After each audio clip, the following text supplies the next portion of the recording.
Dark web internet کا وہ بدنام اور بدنما چہرہ ہے جس تک کسی عام شخص کی رسائی ممکن نہیں۔ ڈارک نیٹ یا سیاہ انٹرنیٹ کی اصطلاح انٹرنیٹ پر موجود ایسے نیٹ ورک سرور کے لیے استعمال کی جاتی ہے جو عام انٹرنیٹ صارفین کی پہنچ سے دور یا ناقابل تلاش ہوتے ہیں۔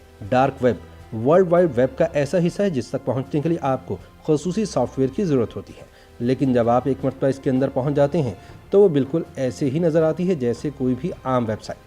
تاہم انٹرنیٹ پر کچھ ویب سائٹس اس حد تک پوشیدہ ہوتی ہیں کہ کوئی سرچ انجن بھی انہیں ڈھونڈ نہیں سکتا اور خصوصی ایڈریس ہونے کی صورت میں ہی آپ انہیں دیکھ سکتے ہیں۔ انٹرنیٹ کی دنیا کے اس حصے یعنی ڈارک ویب میں خصوصی مارکیٹیں یعنی ڈارک نیٹ مارکیٹس بھی ہوتی ہیں جہاں غیر قانونی دھندا کیا جاتا ہے۔ مثلا وہاں آتشی اسلحہ، منشیات یا فحش فلمیں فروخت کی جاتی ہیں اور اس کام کے لیے خصوصی کرنسی مثلا بٹ کوائنز کا استعمال کیا جاتا ہے۔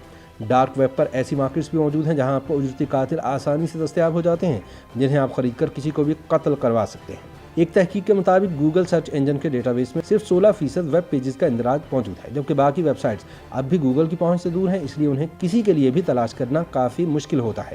ایسی صورتحال میں ڈارک ویب قانون نافذ کرنے والے اداروں کے کام کو مشکل ضرور بنا دیتی ہے، مگر ایسی مثالیں بھی موجود ہیں جب سیکیورٹی ایجنسیز ایسی ویب سائٹس تک پہنچنے اور ان کو چلانے یا استعمال کرنے والوں پر ہاتھ ڈالنے میں کامیاب رہی ہیں۔ اس کی ایک مثال ڈارک ویب پر منشیات کا کاروبار کرنے والی بڑی مارکیٹ سلک روڈ کو چلانے والے شخص راس ایلبرٹ کی گرفتاری ہے۔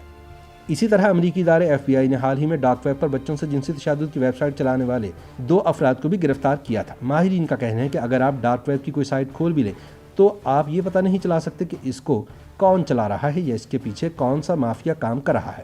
اس طرح کی ویب سائٹس کو استعمال کرنے والوں میں نوجوانوں اور طالب علموں کی بڑی تعداد شامل ہوتی ہے، کیونکہ یہاں لین دین پوشیدہ ہوتا ہے اور پکڑے جانے کا ڈر بھی نہیں ہوتا۔ بٹ کوائن کا زیادہ استعمال ڈارک ویب میں کیا جاتا ہے۔ منشیات، جعلی پاسپورٹ یا فحش مواد کی خرید و فروخت بٹ کوائن کے ذریعے کی جاتی ہے۔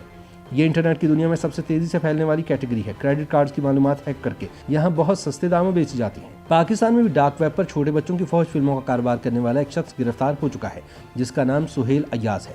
حیرت انگیز طور پر یہ شخص ورلڈ بینک کا ملازم تھا، لیکن اس کو کس نے ملازمت پر رکھا کوئی شخص ذمہ داری لینے کو تیار نہیں۔ YouTube پر گوگلی نیوز دیکھنے کے لیے youtube.com کی سرچ بار میں گوگلی نیوز TV ٹائپ کریں۔ گوگلی نیوز کے پیج پر سرخ رنگ کے سبسکرپشن والے بٹن پر کلک کرنا نہ بھولیے۔ YouTube پیج پر اپلوڈ ہونے والی ویڈیوز سے باخبر رہنے کے لیے بیل آئیکن پر کلک کیجیے۔ آپ کو ہر نئی ویڈیو کے بارے میں نوٹیفیکیشن موصول ہو جائے گا۔